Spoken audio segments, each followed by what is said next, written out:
There we go. Hey, folks. It's just Tony and Jamie Hello. with the Implied Project, and I am super excited. We are super excited to have Nikole Mitchell on the show. Yay! Hey everyone! Yay. From Southern California. And like I said, I was a little intimidated. Jamie wasn't on yet. I was intimidated to talk to you by myself because, like, you're a badass. So. I don't know. I was doing some research. Yeah, I know. So there's Jonesy. Always got to show up in the beginning. Nikole. Yes. Hello. All right. This is amazing. For those of y'all that are tuning in, and of course, if you're tuning in, feel free to add any comments if you have questions for Nikole, and we'll be glad to go ahead and get those involved. Anyway, so Nikole, obviously, it's right there on your Instagram bio, pastor turned stripper. Yes. What's that about? No, I have so many here. questions. I love it. Bring on the questions. I'm an open book. That's great. Yeah, get it started. Just walk us through it. I need to know. So I feel like the past 3 to 4 years has just been one long journey home to myself. And I feel like that's the truth for all of us. I feel like our lifetime is just us coming home to ourselves. And it looks different for every person, but that is my hope for every person, is that they ultimately are the truest, fullest expression of themselves and live life on their terms. And mine just happened to be from one extreme to the other.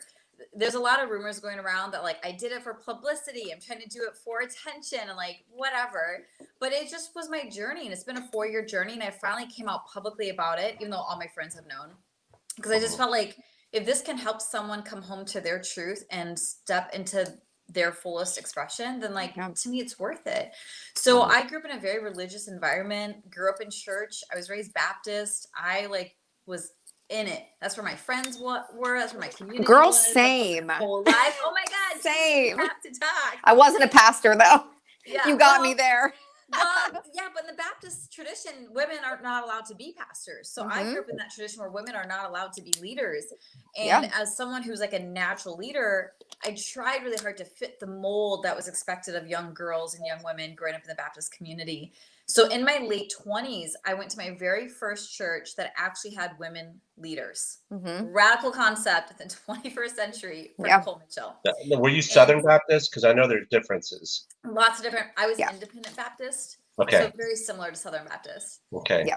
And so I was introduced to this non-denominational church that allowed female leaders, and it was the leadership at that church that said, Nikole, you should be a pastor. You're a theologian. And so they spent the next 3-4 years mentoring me, training me to become a leader on their pastoral team, to become a pastor.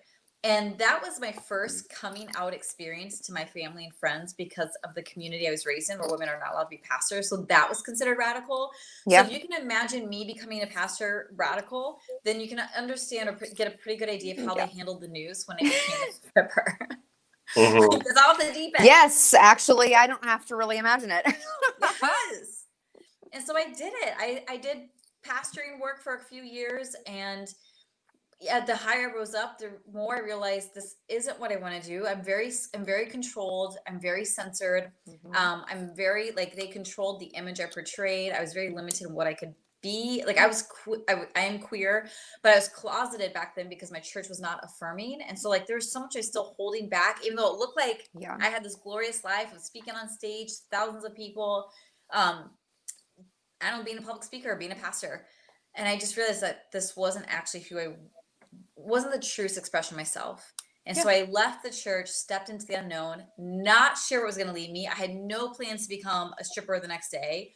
But the more I listened to the tugs of my heart and the more I took those steps forward, it led me to where I am today, where I make most of my living off of being paid to take my clothes off. And it's fantastic. Yes, it is. We've got somebody that's asking a question, but before we get, Al, I see your question. We'll get to you in a second because I've got one. So you're being a pastor, and you're in this strict environment. What exactly was going through your heart, your mind during this time that made you feel like you were bound? Hand, I was very grateful because I felt like I had this. I've always wanted to be in the spotlight. I feel most at home on stage, bright lights, thousands of people. Like that is where I feel the most comfortable. And so to be able to do that and share my gift of speaking, communicating, pastoring was a dream come true in many ways. But I also got to see the politics behind the scenes.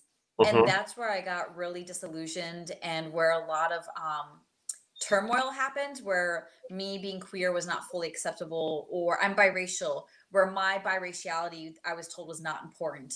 And yet I believe it's very important. It's for, especially for the church, where we say all are welcome. And where I couldn't actually be the fullest expression of myself. Like when I get on stage, I can perform really well. I'm part of an exhibitionist, so I can put on whatever. So people would probably think, oh, Nikole's just like being her full self. But behind the scenes, they were telling me what I could and could not say. They were censoring and editing my sermons. And so the more I rose up, I was like, why am I choosing to stay in a position where, yes, I'm getting paid, but I'm getting paid to be a watered down version of myself? And like, there was so much pressure to be the they wanted me to be, not who I really was. And so the more I rose up in ranks there, the more inner conflict I had, because I felt like I wasn't being my authentic self, and I'm just too authentic of a soul to pretend. And that's why I had to make a choice. Do I walk away from everything I've been building for 3, 4, 5, 6 years and start over, or do I just grit it and try to make this work? And after trying to make it work for years, I felt like I only had one choice, which is walk away and see where it might take me. Wow. Yeah. So are we talking like the next day? Like the next day that you went into into your new job, into your new your new existence? No, it was a journey. So I left my church in summer of 2017. And then that fall is when I came out publicly as queer. And it was about a year later. So then I did a boudoir shoot several months later. For me, I'd always wanted to do boudoir shoot. And I ordered a book of all my photos. And they're like, oh, is that for your husband or partner? And I was like, am I allowed to cuss or not cuss? I don't know what the rule is here. No? Yeah. Okay. Oh, okay. I'm like, bitch, this is for me, right? Like, I want this for me. Like, this boudoir thing for Nikole. Hold on a second. I'm going to make this a little bit wider. There we go. Okay, so we can see you. Yes. Like, look how gorgeous these are. Like, I did this shoot, and I remember thinking, like, as I'm taking my clothes off and posing in lingerie, I remember thinking, I was meant to take my clothes off. And I felt kind of crazy thinking that. Yes, thank you. I felt crazy thinking that, because who says that, right? But there was it unearthed. I do. Yes. Oh, we have so much in common. We need to talk. And I just felt like it unearthed a desire that was always there. I just was raised in an environment where that was never allowed to be expressed. I remember when and then a few months later, I did my first nude model shoot, and I finished my shoot. I got in my car and I started bawling, because I had never felt more holy and pure and true to who I really am in that moment. And I did a Facebook Live after that. And I said in there, ever since 8th grade, I've always wanted to pose nude, just like Kate Winslet did in the movie Titanic. And my dream finally came true. So we're talking middle school. I've had this dream to like take my clothes off, pose, express myself. And I finally fulfilled that in my mid-30s. We have so much in common. And you don't even look like you're in your 30s. I was meaning to ask, like, you look young. Yeah. Thank you. Yeah. It's that Asian blood.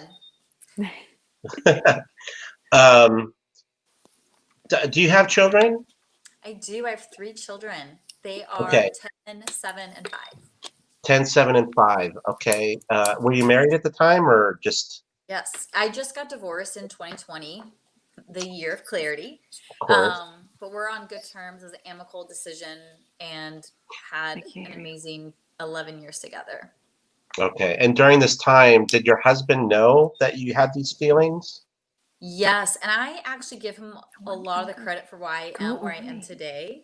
When we met, I was super conservative, and he was very open-minded. And I jokingly called him my gateway drug to all things liberal, because he would just like hold space for me, allow me to question everything I'd been taught, encouraged me to express myself. When I started my OnlyFans page, he was like taking photos of me. He was buying me lingerie. We'd be at the beach. He'd be like, take off your shirt. Let me take pictures of you. Like, always my biggest supporter and cheerleader. And that's a large reason why I am where I am today. Wow, that's Wow. brilliant. Yeah. He's a beautiful soul. But why isn't it that you guys are able to work through that then? Yeah, well, our divorce was over many reasons, and I honestly feel like we moved to California a little over a year ago, and I felt like what happened is people say California can ruin you. I just think California reveals who you really are, and I feel like when I moved here, I realized, oh my gosh, I want to do more and more and more of this. I realized a whole new level of Nikole. He came and he realized a whole new level of himself, and they were different directions. And that's where I had a decision to make. Is this something we want to try to make work together, like try to forge a path, or do we honor each other's revelation and release each other? And we chose to release each other. And it's hard. I think divorce is always hard, even when it's amicable, but it was definitely the right thing to do. Well, that's a great attitude about That's powerful. Yeah. Yeah. No, I agree. Al Cal here. Let me see if I can pop here's his question. Oh.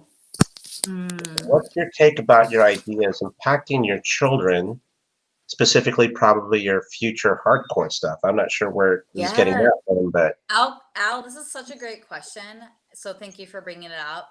I think about my children in the future every day. I think this is the natural thought of a parent. We're always caring about our children and who they're becoming. And for me, what I want to instill in my children is sex positivity, shame-free childhood, where you get to honor who you really are. My goal, so here's where I feel like a lot of parents get it wrong, is like when children are born, we think we have to tell them who to become. We want to mold them into our little image. Whereas I think children come knowing exactly who they came here to be. And our job is to like cultivate that inner knowing and that growth and give them the tools to navigate that path, not tell them the path they're supposed to be on. And so as I do this work, we have a lot of conversations around bodily autonomy, bodily sovereignty, consent, kids do kids things, adults do adult things, and like healthy body talk, healthy sex education that's age appropriate. And just, I think by the time they realize more of what I do, they're not going to be surprised because they'll have understood the principles I've been teaching all along. And you know, it's funny, Al, I even asked this question. A big porn star reached out to me, and I'm not like a big consumer of porn, so I had to Google her. But when I tell my friends about her, they're like, oh my God, we all know who she is. And she's a few years older than me. She has a lot more experience than me. And I said, can I ask you a couple personal questions? And she said, yeah, of course. And that was one of my questions, Al. One of my questions is, she has a little girl. And I was like, how do you handle what you do with your child? Because I'm always wanting to learn from people who are in the sex industry or self-expression or camp, whatever you want to call it. And she said the same thing. She said, there's always going to be something about us that our kids are not going to like, but our love for one another will always be greater. And she's like, that's my goal for my child. Is I want her to see, I did what I came here to do. I gave her this beautiful life. Now I want her to go and be who she came here to be and build a beautiful life herself. And it might look very different for me. And so I feel like there's wisdom there too. Like, I think, of course, I want my children to like love and respect and accept me. But if they decide to dislike the work that I do, that's their right. But hopefully our love is the stronger thing at play here. Right. That's awesome. So have they responded positively, negatively to you so far? Or? Yeah, I think it's kind of been normalized. Like they know I do, they don't know about OnlyFans. They don't really understand what that is, but they know I do nude modeling and lingerie modeling. So they see my lingerie everywhere. They've seen some of my photos. I have some magazines I've been published in. And like when I've done a few shoots in my house and I'll be getting dressed and they're like, Mom, your butt jiggles. Like it's just normal to see like their mom's naked body and just pointing out funny things about me. And so I love that it's so normal to them. And they just see a really confident mom who believes like in self-expression. And I feel like, especially as a woman and as a queer person, I'm so like thrilled to pass that gift down to my children, especially my girls, that you get to be the fullest expression of you and you don't have to dim your light for anyone, even if people misunderstand you. Wow. I love it. That's great. We have the same thing going on over here. Oh, it's so good. Lots of body positivity. I wasn't raised with that per se. I'm an only child. And so my mom, my parents were like growing up in the 60s and 70s. So they were kind of wild and free. Their nudity was not shamed. My dad never did anything, but my mom, I was just, we were the only girls. So she was like nude a lot. So it was never demonized, if you will, to be naked. But the rest of, there wasn't a lot of body love though. And so that's one way that I've changed it too. We have literally no negative body talk in this house at all. Like, it's not allowed. And so we just it's just the two of us. So we literally just like celebrate like bodies like all day. And same thing, like I'll walk past and she's like, "Hey, your butt looks good." I'm like, "Thanks, man." Yes, thank you. Thank you. And it won't be long before you're saying the same thing. It's That'll be weird. It's amazing. Yeah. It's the dynamic that you have whenever you really love yourself. The dynamic that you get to have with your children when you really accept yourself is really unique. Yeah. You don't push any of your stuff on them. Oh, Nimrod, I love you too. You're so precious. I had to throw you up on there. No, I have that same thing going with my little one. That's, in fact, I hear her crying in the back. I might have to go check on her. I thought she was asleep, but she's one, and dealing with my parents, who are obviously, we're Mexican, so they're very traditional. They're older, of course, and they freak out over, like, for example, I remember showing a picture to my mom of whatever it was she was doing, and I was I remember we had just gotten out of the bath, and so she was just in a diaper, and I was in my shorts, no shirt, and she's like, and my mom's like, "Ay, hijo, put some clothes on," and I'm like, you just there's I wanted that skin to skin thing. I'm like, I don't want her to feel like that. No, especially in your own house. My goodness, if you can't be comfortable there, where can you be? Anyway, that's just crazy. So, it just shows like outdated paradigms, and like part of the work we're doing, I think, as parents, is creating healthier paradigms. Like, I think our parents did the best they could with what they knew, and now we have the privilege and opportunity to do better. And my hope is that my kids do better job than I do. Like, I just want every generation to get better, and we're all part of building that. And I actually feel really honored to be part of that. I agree. Yeah. So moving on. So you've left the church. Yeah. And then what made you walk into that first strip club? Like, and then what was that like? It was, so when I fully owned my queerness, and I had like a good friend of mine who's queer, and she became my queer tour guide. So she took me to my first burlesque show, my first drag show, my first queer strip club. And it was like this whole new world was opened up to me. And I saw like these queer people just owning who they are, owning their bodies, their orientation, their identity, their expression, and like lighting up the stage with their glorious essence. And I would sit there just like in awe, just like, I want to be that. And I would lean to my friends and say, in my next lifetime, I'll be on stage. In my next lifetime, I'm going to be a performer. And they would look at me and say, why next lifetime? And I'm like, it's too late for me. I'm a mom. I'm married. I'm older. Like, I missed my boat. And they're like, okay, whatever. Well, yeah, I know. We all have that thought. So I totally thought it was later in life. But every time I went to one of those clubs and experiences, it just like unearthed more and more of a desire that's always been there, which was to share myself with the world in ways that felt true for me. And what I love about queer spaces is I feel like they're so, like, we've already been talking about body positive, sex positive. I remember going to my first queer club, and before the performers got on stage, they did like a 5-minute lecture on bodily consent. And they're like, if you dare touch a performer, you're out of this club and you will not come back. And I learned more about consent in 5 minutes at a queer strip club than my entire life in the church. And so I was like, there's something here. Like, there's the gospel is being preached here. The truth is being taught here. And like, I want to be surrounded by people like this, healthy people, boundaried people, consent people. I want to raise my children with that kind of understanding. And so I saw the beauty of this industry, where maybe outsiders on a surface glance is like, oh, they're shallow, they have daddy issues, they were molested as a child, all of which has been said about me. They're broke and they're desperate for money. I actually saw artists and creatives and badass people and Empowerment, It was liberation, total right? empowerment, Yeah. expression, embodiment. It's so holy and wholesome, like in ways I didn't know until I stepped into these spaces and saw and experienced it for myself. And I wanted to be part of that movement. That's awesome. Yeah. So you must have been nervous when you walked onto that stage first time. Yeah, so I've never performed live on a stage yet. Oh, what? Yes, yeah. So my stage is the internet. So this is where like it's Oh, kind okay. of confusing about what to call people like me. Are we a cam girl? Are we a sex worker? Are we I've wondered, yes, what is a it? Because stripper? I'd love to. Yeah, like what do you call yourself? Yeah. And like I'm literally getting paid to take my clothes off. So that's why we end up calling myself a stripper. Yeah. But who know like but I'm not closed off the idea. But one thing I do love about online sex work is that you set the terms and conditions. There's nothing I do that I don't want to do. And there's nobody touching me that I don't want touching. Like I call all the shots. I make all the rules. I get all the money I charge. And it is such a massive win. And people on the other side feel my authenticity and like can build this ongoing connection with me that you wouldn't get in a club once a week because they can DM me anytime during the week and like I can create custom content. So I feel like the advancement of the internet and even with COVID has allowed more and more people like me to get online, build a very successful business, doing what we love completely on our own terms. Yes.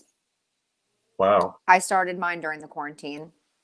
Yes. So, yep. Everyone became a cam girl and they loved it. I'm like, we just need more of this in the world. And I had like tossed that idea around for a decade. So it was time. See, I feel like COVID, yes, has been shitty in a lot of ways, but I feel like it has actually revealed deeper truths and desires and has allowed, like, given people a lot of permission to finally go for it, whether it's starting an OnlyFans, quitting their job, leaving a relationship, starting a relationship. Like, you can use it as an excuse or use it as a fucking catalyst.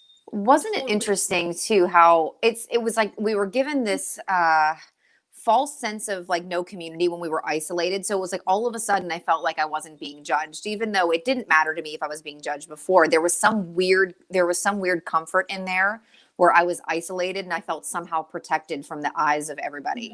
Yeah. Even though I'm doing it online, it's no less public but I don't know.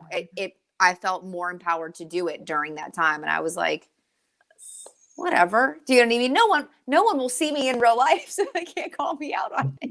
It's funny you say that because I have been so tempted to like sign up your OnlyFans, but I'm like, oh, but like you're my friend. I'm like, that'd be kind of weird. It really isn't. A lot of my friends are on there. And they've asked me, they're like, hey, listen, is it weird if I support you? I'm like, no, I like want your support. Yes, it means a lot to me.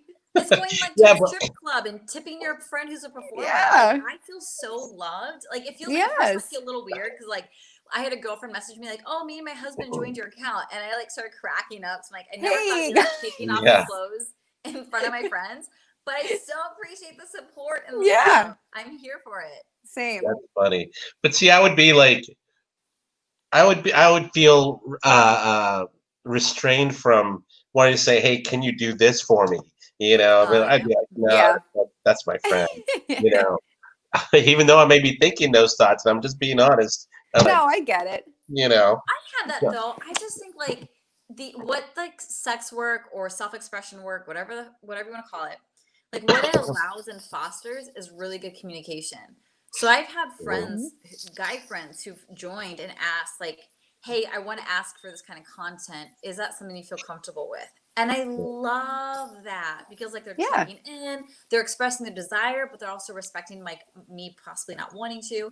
And I feel like I've honored all of their requests because I'm like, I just appreciate that communication and consent that like when that is part of this experience, I'm open to a lot of things. Same. Yeah.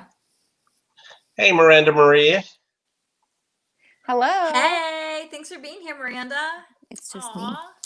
You know what I feel like we're also doing with this work, with your work with Implied, with your work on all the ways we're expressing ourselves, is we're helping eradicate shame. Yep. And so when people ask me questions about my children, like, oh, have you thought about the impact it's going to have on your children? I sometimes want to get a little like snarky but serious and say, yeah, I'm raising my children in a shame-free environment. Yep. you know what it's going to do for their longevity and their happiness and their well-being to not have shame over who they are, their desires, bodily consent, all these things that we still have so much stigma around or taboo. And I'm just Yeah. like, Just be through more one secure in themselves. Yeah. yeah, like through one conversation at a time, one expression at a time, consent at a time, like we're healing the fucking world. Mhm. Yep. Any inherited kind of stuff that came along from our parents where that wasn't allowed because it was just a different time. Yeah, hopefully we're breaking that stuff down. Yeah. My And I Jonesy love, is like, with me through the whole day today. This whole episode, he's feeling here. attached. I feel like when people watch this episode, this whether it's live or on the replay, like I feel like people are surprised at how deep the conversation can go. Because you can come to my bio like pastor turned stripper, she must be fucked up, or that's cool. But when they spend Yeah. any time in conversation with me, they're like, oh, there's depth here. There's Yeah. thought here. There's inner Yes. transformation here. And it's like that's the whole point. Like there's always more to Yes. someone's That's story. exactly why we started the show. Yeah. That's Yes. So I Yeah. love that you guys are creating the space to have deeper conversations. right. I've got another question for you. Let's see here. State of New York about, I guess, a New York Post about your plan to have paid sex with somebody in the spring. Is that I think he's asking. Yes. Yep. But it failed because of COVID. Is that idea still valid? Yeah, I'm very open. I think the fact that sex work is illegal or being a prostitute just drives me crazy because I feel like it's just controlling women. But if it wasn't illegal, I would totally be down for it. Gotcha. Yep. I'm looking for my wallet. I love it. I'm Yes. just kidding. I'm just kidding. Maybe not. No, I'm just kidding. Uh, that is crazy, but I know you could do it in. Why don't you go like to? I remember watching HBO, like the Bunny Ranch thing that they used to have, and there would be women that would go and spend a weekend or two there just to do it. Mhm. And I mean, there's that option. Yeah, I think there's a lot of options out there. I think because of how viral my story went, I'm a little cautious, just because of how many people are watching me and my story and all that. So it's something that's always there in the back of my mind, like, I'm open to this, but Yeah. I feel like at the right time, the right place, the right way, and with a lot of wise caution in place. How do you approach just normal relations? Like, are you in a relationship with someone now, or how do you date? Yeah, that's a great question. So I'm on a few dating apps, which I'm kind of over them right now. Those are Like fun. it's in my phone right now for this What? week to cancel all my subscriptions. Like I'm kind of over it. But at first, when I started, I was so excited to date. Like I never thought this time was going to come again in my lifetime, and I'm like genuinely just jazzed to be dating again. But I didn't put my Instagram handle in there because I'm like, I just want Nope. to be known for me. Like I Nope. don't like, like No, I I'm don't not want adding this to- that in there. Yes, I don't want to be like, oh, Not like, because I don't want people to know the truth, but no one's sliding in my DMs for what they're seeing on Instagram. I'll tell you that. yeah. I'm not interested in that. So I Yeah. didn't, and then I'm starting to go on Yeah. these dates with different people, and then later it come out about the work that I do, and they'd like, it was a hard no, and I like my heart got hurt enough to where I was like, okay, I just need to weed out the no people. So I then did put my Instagram handle in my bio, and just like you do your homework. So by the time you reach out to me, you know exactly what you're already involved with, and if you're not on board with it, do not waste my time. Yes. And that has been really healing because now I just don't deal with rejection. But it took me a little while to get over the hump of the fear of the things they'd want to do with me just based on my bio.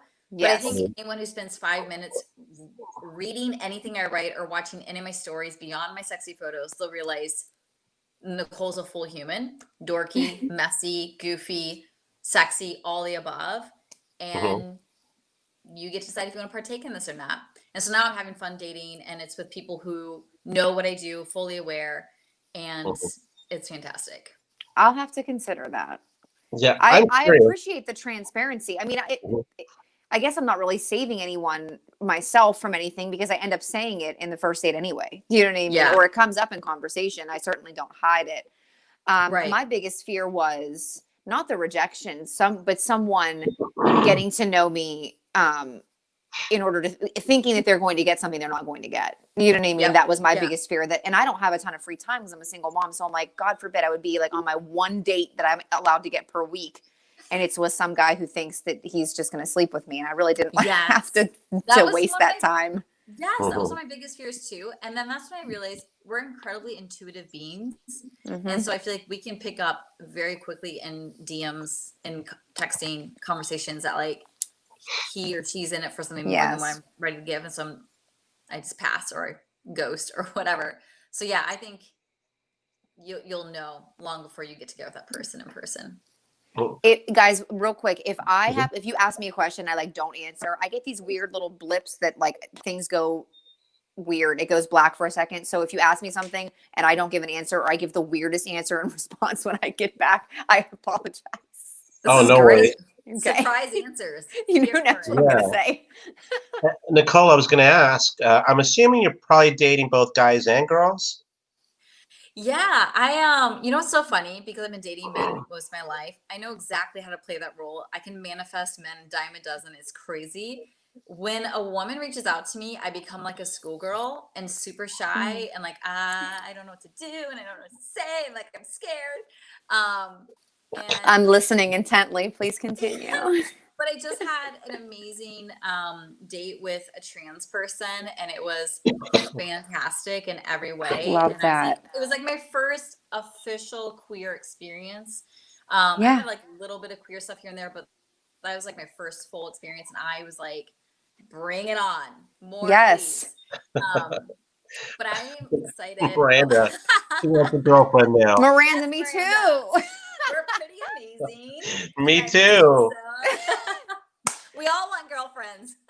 So what's wild is on the one dating app that I'm on, about 2 weeks ago, I decided to switch mine over to being open to men and women. So, and that's always been something too, but I've only had hetero relationships. So here we are.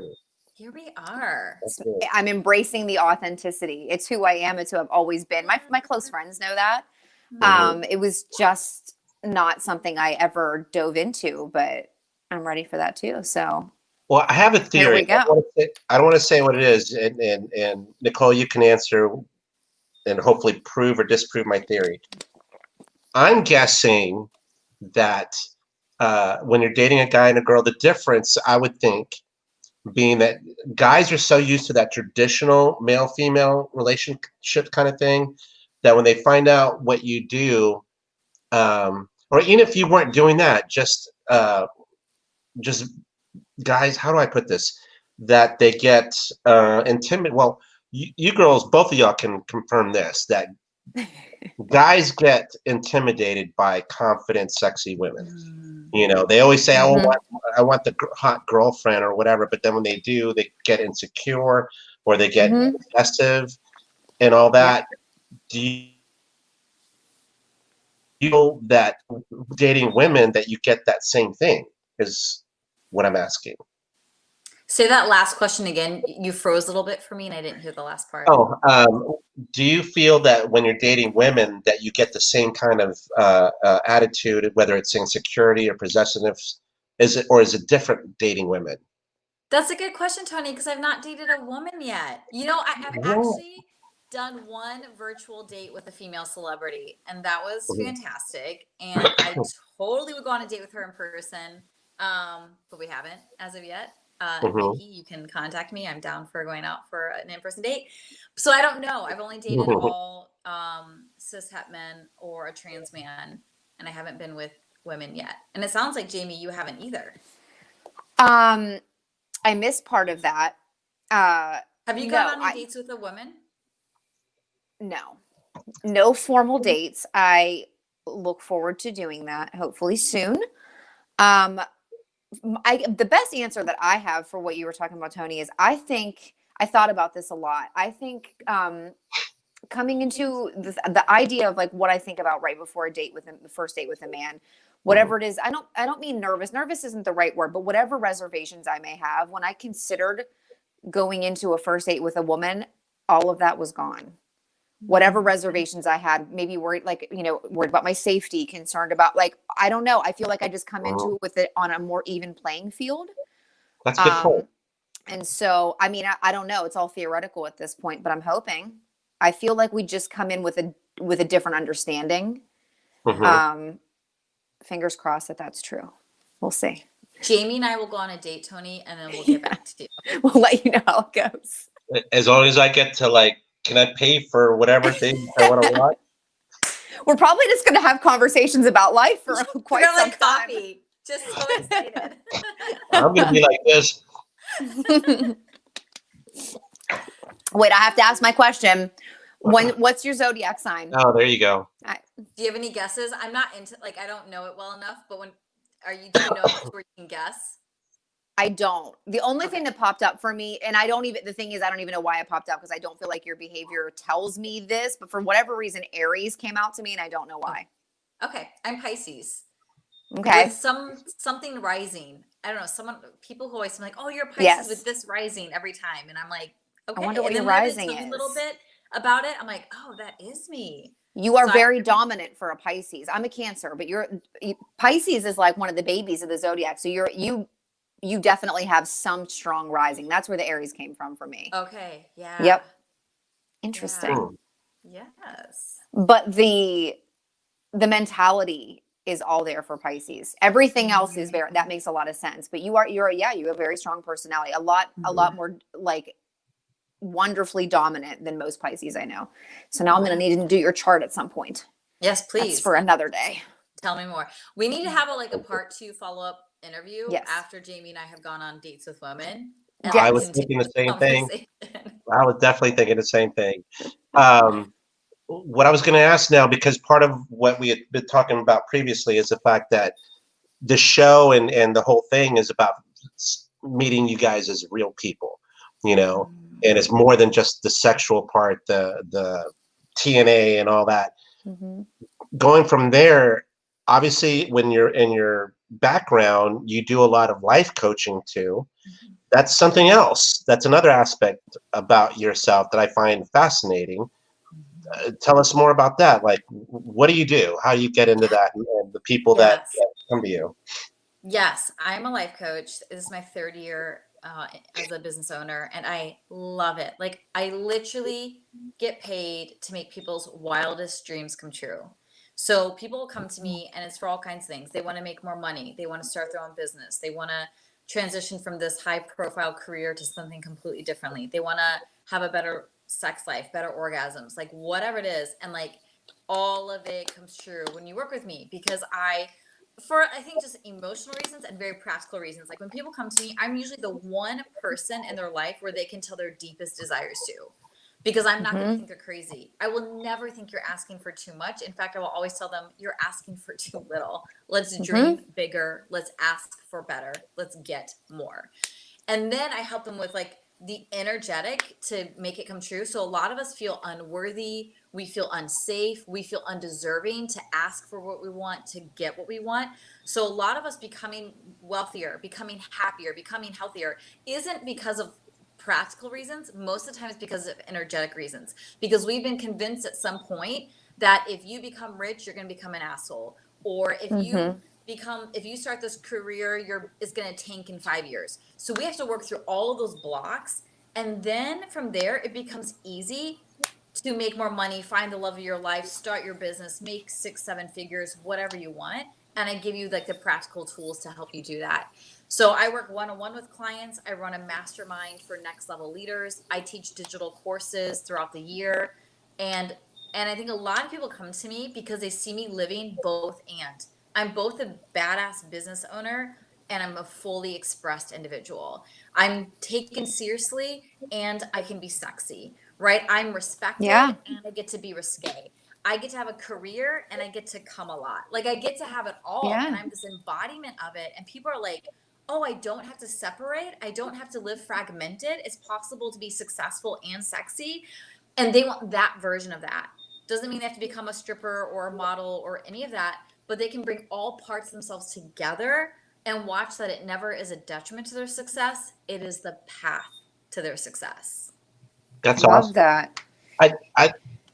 and I'm sure I'm not the only one. You get this all the time. Okay, you're a life coach. I'm gonna come to you and say, I told you a little bit about the story about launching our channel type thing. How can you help me? Oh Like, my gosh. like what would you do?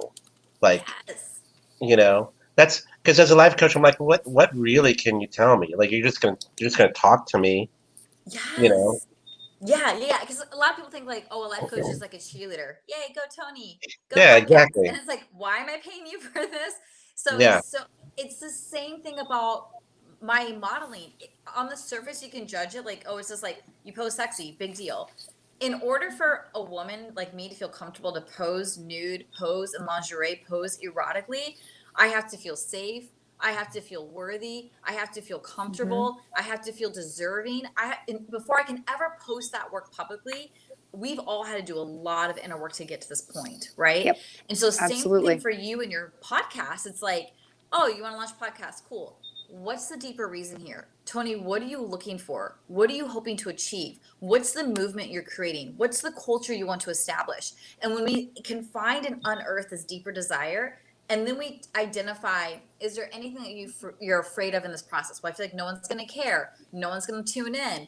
It's going to be considered garbage. I'm not going to make any money.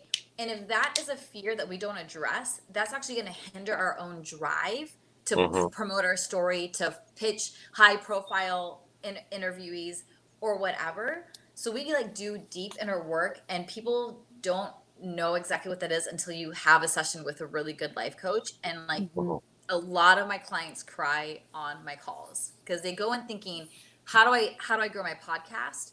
And we end up healing the fact that they were told as a kid that your voice doesn't matter. And who do you think you are? And we Shadow heal work. that. Yes. Shadow work. Feel that. I love this And all of a episode. sudden, their podcast numbers take off that week. And not even because of anything practically, but because they addressed the inner shit. They did the shadow work. So it can seem very woo, but my woo will get you results every damn time. That's awesome. So now, for those that are watching, you get a little bit better idea. But obviously, they can contact you. And again, folks, if you haven't already checked it out, her links to her Facebook and her Instagram are on the caption for the show. So feel free to reach out to her, and I'm sure she can help you in with the whole life coach type stuff, or sign up for your OnlyFans, whatever. Whatever you want. You can have all. You know what's interesting? In my OnlyFans, I do offer live video sessions. Every single person who's paid for it, none of it has involved sexy time. It's all Really? been on like talking about business, talking about relationships, just wanting to have a conversation. Like it is. So Yes. it just shows, like people think like, oh, people who sign up for OnlyFans are really shallow, gross humans. And it's like, I'm having the deepest conversations. Like right now I'm talking with a Muslim couple who want to leave their faith. And they're like, Nikole, how do we leave our faith when we're going to lose our family and friends of ours? I have a And they're reaching out to you about this. Yes, on my OnlyFans. Listen, I can validate this. I can validate this. Most of people. Uh-oh. Jamie. Most are paying for conversation and connection. That's wild. Yeah. Care. And I love that. I get high off of connecting with people on the internet. I love that. That like I would do that full time if I were able. And maybe someday I will. Who knows? But I've been doing that in my until it got too busy. I was doing that in my Instagram DMs for years for free. Yeah. I love hearing people's stories. I love getting into that deep stuff. So that's what I'm doing on OnlyFans. I mean, I might be nude, but mainly we're having conversations about the deeper meaning of life. Yes, I love that. It's so I would have never imagined that. I know most people don't realize, but like that's so much of what it is. And of course, lots of sexy times go down too, but I'm still just really happily surprised that every video session has not involved sexy time. It's amazing. Yeah. That's great. Who would have thought? It's so good. I was so enthralled by what we've been discussing so far. I forgot to pull up something I wanted to do with you, but talk amongst yourselves while I look this up. Yeah, we're going to have more conversations. Yes. Oh, no, we're going to have to have you back for sure. So wait, I'm 37, by the way. Okay. And you said you're in your 30s as well? I'm 36. Okay. Man, we're on similar life paths. This is amazing. And they say I that a don't woman reaches her like sexual awakening at age 36. I think just when women get older, there's just something about like throwing off the shackles Yeah. of patriarchy and misogyny. And, Yeah. like, doing what I want, when I want, how I want, because I'm a free agent. I just And want it's you to so know that I empowering. literally today put in a cart on like one of the sites that I'm shopping on for Christmas gifts, and just a gift for myself. It was like a travel mug, and it says the patriarchy isn't going to fuck itself. And I just feel like I need to carry that. Yes, I'm here for that. I fully support that. And you know what? I mean, discussing what we've been talking about, I feel my best friends, if any of my like lifelong best friends are watching this, like they've known me. Do you know what I mean? Like the closest people have known me. I've always been wild. I've always been, it's weird though, but like wild, but not reckless. Yeah. It's a calculated level of wild. I've always been Totally. boundary pushing. I've always been I've always been like open to going to gay clubs when I was like just turned 18. Before some of my other friends became awakened, I feel like I hit that milestone a lot earlier, and I don't know why. But now that I've like been this way for so long, I feel like I am fully embodying it in my 30s, and it feels so good. I don't feel like most people knew that. My close people did. But it is great to just like live authentically on all planes. Yep. It feels so good. I An love to see you integrated doing it. life. Yes, an integrated life is a beautiful life. That's It's great. true. There we go. It froze for a second for me. All right, I'm back. Yes. All right. This was something that I wanted to start doing on our episodes, because I was always a fan of like David Letterman's top 10, or segments like that. So I wanted to ask just fun random questions of you. Okay. Okay. And it's I'm the worst basically, at these questions, so this is going to be a blast. you're a what now? I'm the worst at answering these kind of questions, so this Oh, will be okay. fun. As am I. There's never one simple answer. I'm like, well, that has 7 layers. Yes. Okay. The first one that popped up. What is your definition of amazing sex? Oh God. Amazing sex. Jamie, you look like you have an idea already. Soul connection was the first thing that, like, a soul connection was the first thing that came to mind. Hmm. I have so many things. I would say where all parties feel safe, respected, consent, and where pleasure for everyone is the end game. Like not one person receives all the pleasure. Like in heterosexual marriages or relationships, a lot of times it's like the focus is on male ejaculation, and Hmm. like female orgasms are just like a happenstance. If it happens, great. If not, oh well. So like I'm such a feminist in the bedroom. Like you better get me to come and come so many times if we want to call this amazing sex. Yes, Because I will ma'am. get you off in amazing ways, but you take care of me and I will take care of you. And for me, I'm a very passionate lover. So when I'm in, I'm all in. I'm the kind that goes for hours. And like to me, amazing sex equals ravishing, where we are just all ravishing one another. And it's just the most phenomenal experience. Good answer. I love it. Let's see here. What is something non-sexual that turns you on? Okay.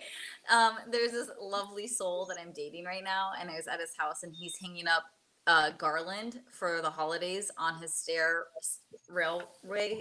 handrail, and I was like, I have never been more turned on in my life watching a man decorate his house for the holidays. It is such a fun garland. It was so ridiculous how turned on I was, and I was Listen, like, that's wholesome. That's my wholesome garland porn. felt pathetic compared to his garland. I'm like, I'm jealous of your garland.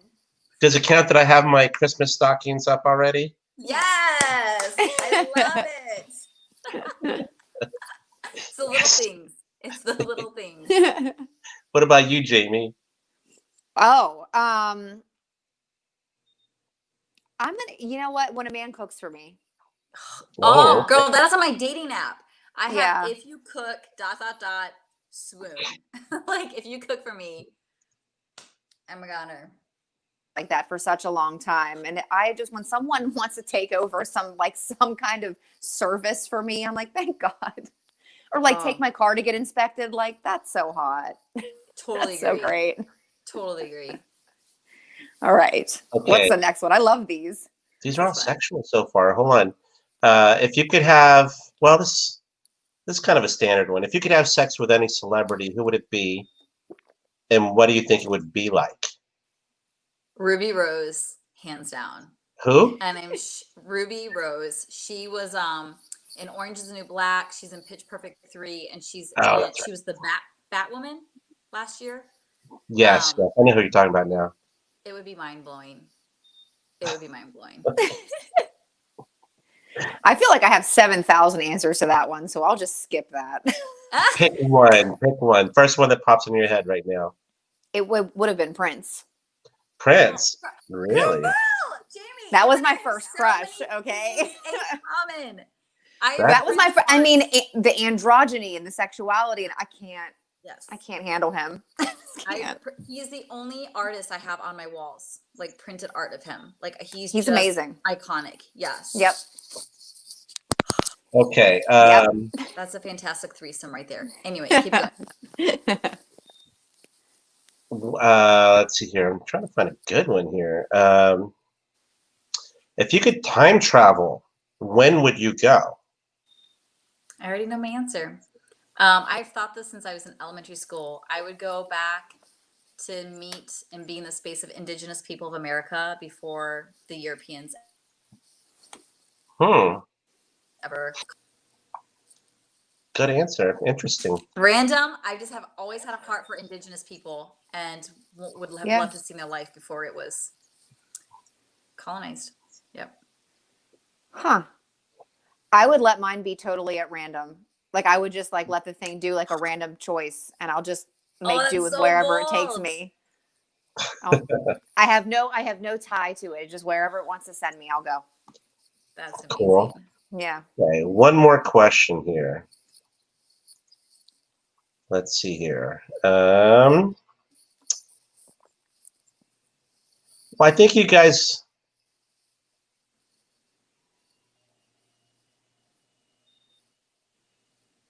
I'm going to ask two more questions. Okay, this one you guys have already kind of answered, I think. But what social stigma does society need to get over? So many. Let's not say sexual identity stuff because we've already talked about that. Something else that society needs to get over. Okay, the first one that came to my mind, I'll say this, and then maybe if Jamie says something, it'll trigger something else in my mind. But my first thought was that mothers can't be sexy. There's this idea that when you become a mother, your like sexiness is stripped of you, and you're just like purely a mom, and you can't be a sexual being. You can't dress up sexy. You can't be desirable or whatever. And like, I feel like women become more sexual after they've had children. For a lot of women.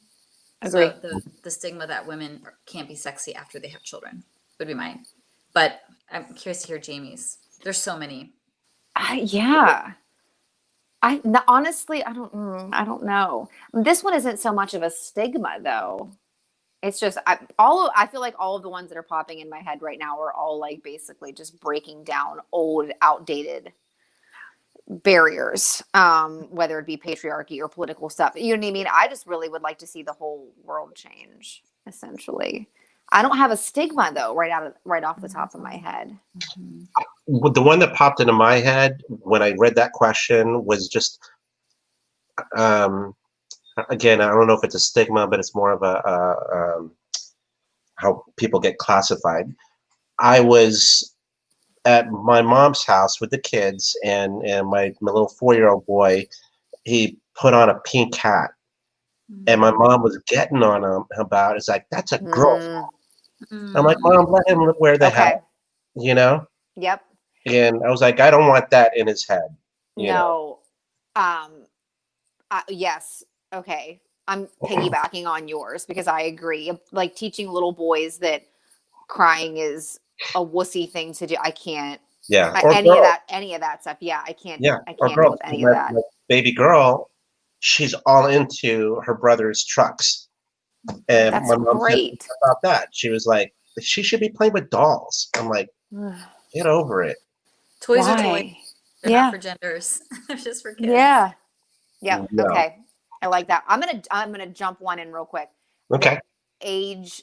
I wish ageism kind of would go away too, where people are not allowed to be sexy or not allowed to be bold or edgy Mhm. beyond a certain age.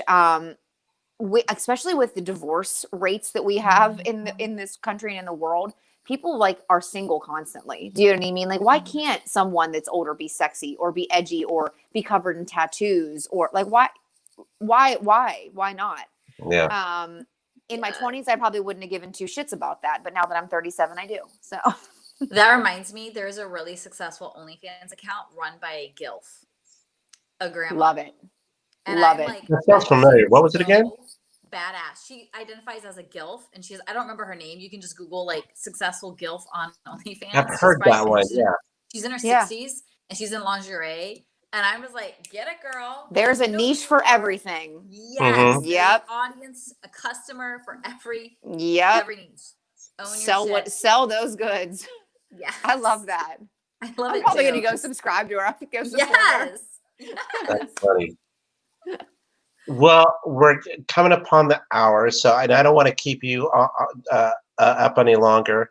But thank you so much. Of For- course. Yes, this was wonderful. Can I wrap it up with asking us all a question? Sure. Because you guys are doing this podcast and you're doing really cool work in the world. And so the question I would ask, if you had just one message you could share with the world, what would you want it to be? Be kind. Mine would be to love yourself completely. Hmm. Yep. Mine The key would to- be, oh, go ahead, finish. I was gonna say it's been the key to my success so far. Things have gotten much better when I just fully accepted and love myself. Yep. I totally agree with you. Yeah. Love Yeah. For me, it's always been that. Just the first thing is with so much in the world today and so many different issues and all of it, I think almost all of it can be taken care of if we just be kind to each other, you know? Mm-hmm. So that's mine. That's All right, so and good. what's yours? I totally Mhm. agree. Mine would be, you are worthy of it all. There's nothing you're not worthy of. Whatever We're you all want, right. you can Agree. have. But we have to have you back on again. Yes. I would love that. This was Once so was fun. not enough. Yes, No. this was amazing. We'll turn to like a regular series, like Yes. Coffee with Jamie and Tony every Oh my every gosh. week or whatever. I would Yeah. love that. Definitely, you guys. definitely. Thank you for Well, then- having me. Thank you for Yes, sharing thank your you. story. Absolutely. Yeah, Thanks you're for going to be a creating regular for platform. sure. Yeah, this was amazing. Thank you for the work you guys are doing. Absolutely. Thank you for joining us. So anyway, again, you guys, big thank you to Nikole Mitchell. And of course, my lovely co-host, Jamie Gaynor. I'm Tony Martinez with Implied. And we certainly encourage you guys to follow Nikole on her links that we provided. And if you have any ideas for the show, we actually have so many ideas already that we're going to do. And we're going to do a trivia night, or like a what was it? What we call? We're going to go game night with some of our favorite guests, and you definitely have to come and play with us. Yes. So, Love yeah, it. Down for it. I'm here for it. definitely. All right. Again, thank you guys. Follow Nikole Mitchell from Jamie and myself. Thank you for watching, and make sure to subscribe, like us, and feel free to share it with y'all's friends. And thanks for watching. Bye, guys.